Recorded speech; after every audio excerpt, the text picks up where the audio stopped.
2022 সালের জুন মাসে দুদক international leasing এর সঙ্গে যুক্ত শেল কোম্পানির মাধ্যমে পিকে হালদারের 2,500 কোটি টাকা আত্মসাতের ঘটনায় শীতাংশু কুমার সুর বা এসকে সুরকে জিজ্ঞাসাবাদ করে দুর্নীতি দমন কমিশন দুদক।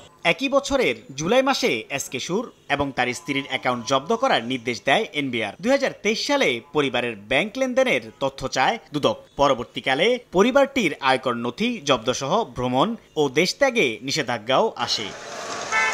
গত 23 ডিসেম্বর নির্ধারিত সময়ের মধ্যে সম্পদ বিবরণী দাখিল না করায় এসকে সুর ও তার স্ত্রী এবং মেয়ের বিরুদ্ধে মামলা করে দুদক। সম্পদের বিবরণী দাখিল না করায় আসামিদের বিরুদ্ধে দুদক আইন 2004-এর 26-এর 2 ধারায় অভিযোগ আনা হয়েছে।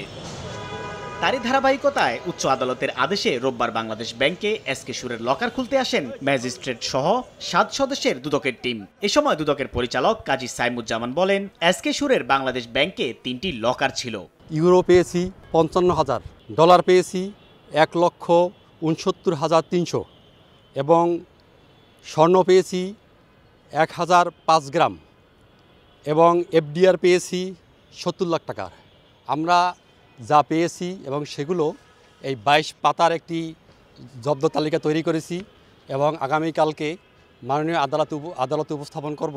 এ সময় বাংলাদেশ ব্যাংকের নির্বাহী পরিচালক বলেন, এসকে সুরের এফডিআর কার কার নামে ছিল তা যাচাই করতে এবং ইউরো ও ডলার আলাদা করতে সময় লেগেছে প্রায় 10 ঘন্টা। অনেকগুলা নাম্বারের বন্ড ছিল, বন্ডগুলাকে এন্ট্রি করতে অনেক সময় লাগছে এবং ইউরোগুলাকেও এন্ট্রি করতে যথাযথভাবে, যেহেতু একটি সিজার লিস্ট, পূর্ণাঙ্গ সিজার লিস্ট করতে হয়েছে, প্রত্যেকটি ডলারের নাম্বারকে এখানে এন্ট্রি করতে হয়েছে, সুতরাং এই কারণে অনেক সময় লাগছে। এদিকে জব্দকৃত মালামাল বাংলাদেশ ব্যাংকের জিম্মায় রেখে যায় দুদক, তবে তা যে কোনো মুহূর্তে আদালতে উপস্থাপন করতে চাইলে দিতে ইচ্ছুক বলেও জানায় বাংলাদেশ ব্যাংক।